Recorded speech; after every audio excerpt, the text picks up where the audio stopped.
नमस्कार मित्रांनो, मराठी माणूस प्रदीप. अशोक खराचं प्रकरण झालं आणि त्या प्रकरणामध्ये सगळ्यात जास्त त्रास किंवा सगळ्यात जास्त शेकलं कुणावर असेल ना, तर ते रुपाली चाकणकरांवरती शेकलं. आता ते शेकलं म्हणजे काय, त्यांच्यावरती जाणून-बुजून कुणी शेकवलं नाही आहे. त्यांनीच उलटा तीर आपल्यामध्ये ओढवून घेतलेला आहे. अशोक खरातसोबतचे फोटो, अशोक खरातचे पाय धुणं, त्याला बर्फी चारणं, अजून त्याच्यावरचे अनेक संबंध, या सगळ्या गोष्टी रुपाली चाकणकरांना पूर्णपणे बरबाद करून गेल्या, बरबाद. कारण अशोक खरातनं जे काही केलं, अशोक खरातनी जी काही कृत्य केली, त्या सगळ्या गोष्टींमध्ये लोकं रुपाली चाकणकरांना दोषी ठरवत आहेत आणि ते ठरवणं देखील योग्यच आहे. तुम्ही एखाद्या माणसाचे पाय धुता, एखाद्या माणसाला गुरु समान मानताना, तेव्हा तुम्हाला त्या माणसाच्या प्रत्येक गोष्टी माहिती असतात. असं तर होत नाही ना, की मला आज एखादा माणूस दिसला, हां, तू आजपासून माझा गुरु, चल मी तुझे पाय धुतो, बर्फी चारतो तुझ्यासोबत. असं होत नाही ना. माणूस एखाद्याला गुरु समान जेव्हा कधी मानतो, जेव्हा तो दीर्घकाळ त्याच्यासोबत राहतो, आयुष्यामध्ये अनेक अडीअडचणींमध्ये त्याची आपल्याला साथ मिळते, तेव्हा आपल्याला वाटतं की नाही, हा माझा गुरु आहे. बरोबर की नाही? असं 1-2 महिन्यामध्ये तो कोणी गुरु होत नाही. आणि जर झाला असावा, जर कुठल्या विचित्र वेगळ्या कारणात, तर मग बाबा आपण काही सांगू शकत नाही. आता आपल्या गुरुसोबत राहणाऱ्या रुपाली चाकणकरांना माहीतच नाही की गुरु तिच्या आईला शिष्यांना कुठलं शिक्षण देतोय, कुठले व्यायाम प्रकार शिकवतोय, त्यांना काही माहितीच नाही. म्हणजे आपण एखाद्या व्यक्तीसोबत महिनाभर जरी राहिलो तरी आपल्याला त्या व्यक्तीचे चुका काय आहेत किंवा त्याच्या खोडी वगैरे सगळ्या गोष्टी समजतात. तो काय करतोय, काय नाही करतो, त्याचा एकंदरीत स्वभाव, या सगळ्या गोष्टी समजतात. पण रुपाली चाकणकरांना समजलंच नाही की आपला गुरु तिच्या आईला किती बाराच आहे. इकडे गुरु काय मूत्र काय पाचतोय, गुरूंसोबत आलेले शिष्य त्यांच्यासोबत गुरूंसोबत मजा काय घेत आहेत. हे शिष्य पण हरामखोर आहेत. हे शिष्य काय असं काय त्यांना फसवलेलं नाही आहे. हे यांची पण मजा चालली होती पूर्णपणे. अगदी व्यवस्थित सगळी सर्व्हिसिंग आणि सगळ्या गोष्टी होत होत्या गाडीच्या.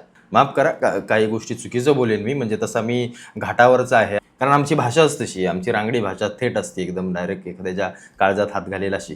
हा अशोक करात मध काय विकतोय, कुठलं काय काय विकतोय. साले मूत पिले. मला कधी-कधी साला म्हणजे कीव येते त्या समोरच्याची, "अरे मूत पिलास तू? तू एवढा एवढा अंधविश्वास? मग तू त्याचं प्यायच्या ऐवजी तुझंच प्यायचंच रोज. कशाला हांड्यातलं पाणी घेऊन कशाला पाणी पितोस? मग मूतच प्यायचं ना." हे असली नीच कृत्य करणारा खरात जेव्हा महाराष्ट्राच्या, देशाच्या समोर आला, तेव्हा सगळेजण हक्केबक्के झाले. आणि खरात आला तो आला.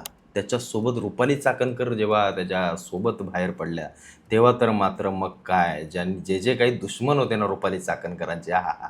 त्यांची जी काही मजा झाली आहे ना, मजा झाली. त्यांनी जे काही मनातल्या मनात जे काही त्यांच्या लाडू फुटले असतील ना, म्हणजे मन में लड्डू फुटा, असं कॅडबरी डेअरी मिल्कच्या तशा काही गोष्टी झाल्या असतील. पण खरात सापडला की त्याला जाणून-बुजून पुढे आणला, या गोष्टी फार राजकारणाच्या रंजक आहेत. हे ज्याने कुणी केलं किंवा ज्याने कुणी हे समोर आणलं, त्याला एवढं मात्र माहिती होतं की बरोबर खरात सोडून द्या, ते खरात-बिरात त्यांना काही अडतच नव्हता कुठे. बरोबर काटा काढायचा होता तो रुपाली चाकणकरांचाच. आणि रुपाली चाकणकर या पूर्णपणे यात फसणार होत्या. त्यांना उलट काही देता येणारच नव्हतं. हे ज्यानं काढलंय त्याला अतिशय योग्यपणे माहिती होतं. कारण रुपाली चाकणकर खरातच्या अत्यंत जवळच्या होत्या. रुपाली चाकणकरांना अगदी सगळं माहिती असणार. खरात बाबा आपले गुरु आपले काय करतायत, ते काय त्यांचं चालू आहे, या सगळ्या गोष्टी माहिती असणार. असं होणार तर नाही की गुरूंचं ऑफिस कुठे आहे, ऑफिसमध्ये नक्की काय चालतं, कुठली आपल्याला ते काय म्हणतात, भोंदूबाबा कुठला काय अंगारा देतोय, काय करतोय, या सगळ्या गोष्टी तर शिष्याला माहिती असतात. नशीब एक गोष्ट झाली की नुसते रुपाली चाकणकरांचे चांगले व्यवस्थित भले सहवासातले पण चांगले फोटो आले. जर काही चुकीचं जर व्हायरल किंवा असल्या काही गोष्टी समोर आल्या असत्या ना, तर मग मात्र संपूर्ण आयुष्य रुपाली चाकणकरांचं देशोधडीला लागलं असतं.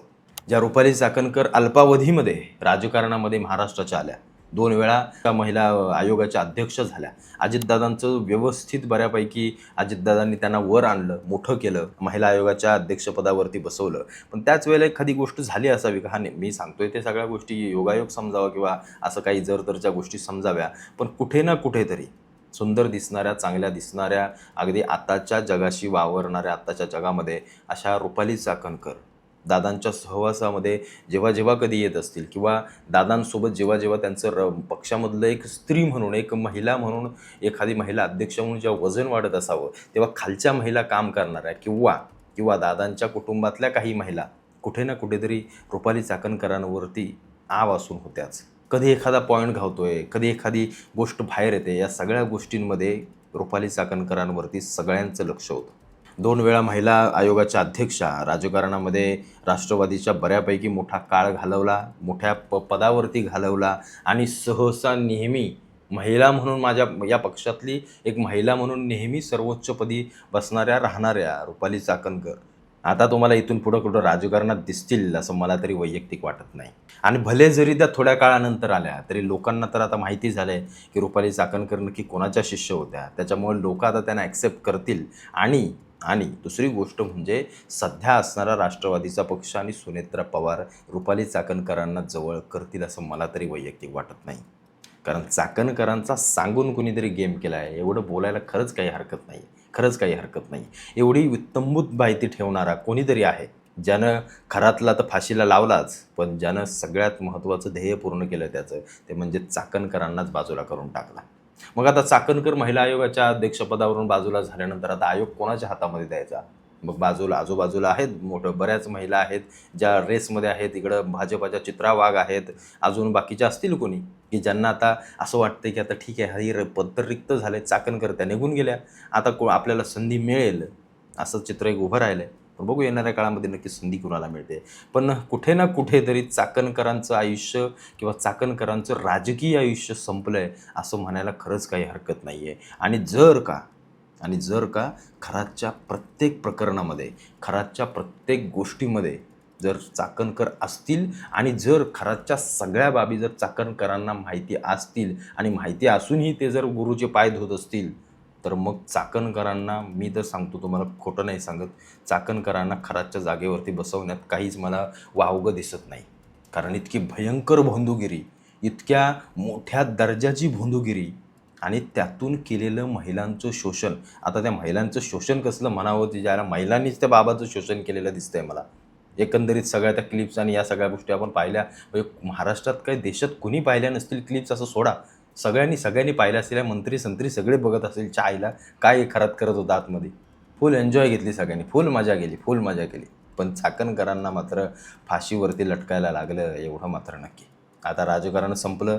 येणाऱ्या काळामध्ये तर मला वाटत नाही कुणी घेईल, जवळ करेल. कारण लोकांना आता समजलं आहे, लोक देखील आता हुशार झालेत की नक्की हे राजकारण्यांचे चेहरे असतात नक्की काय. म्हणजे बघा ना, रुपाली चाकणकर महिला आयोगाच्या अध्यक्षा, मग मी अशीच आहे, मी तशीच आहे, एकदम व्यवस्थित टापटीप राहणारी एकदम स्त्री, एकदम अशी काय म्हणतात त्याला, एखादा चालता बिलताना रॅम्प वॉक कसे करतात अशा पद्धतीची एकदम चांगली स्त्री. आणि त्यांच्याकडे पाहिल्यानंतर वाटायचं अरे महिला आयोगाच्या अध्यक्षा काय शान आहे. पण त्याच्या मागचा चेहरा कधी कुणाला कळलाच नाही. त्यामुळे चाकणकरांचं राजकीय आयुष्य इथंच दी एंड झालं असं ठामपणे सांगायला तरी सध्या मला काहीच हरकत वाटत नाही आहे. येणाऱ्या काळामध्ये राजकीय उदय किंवा त्यांचा नवीन काही सुरुवात अशी होईल असं मला वाटत नाही. आणि ती सुरुवात जरी झाली तरी पुन्हा त्यांना थोपवायला अनेक जण तयार आहेतच, एवढं त्यांनी फक्त लक्षात ठेवावं. आणि अशोक खरात जो काही त्यानं कांड केला आणि ज्या काही सगळ्या गोष्टी केल्यात त्याच्यामध्ये लवकरात लवकर त्याला फाशीची शिक्षा व्हावी.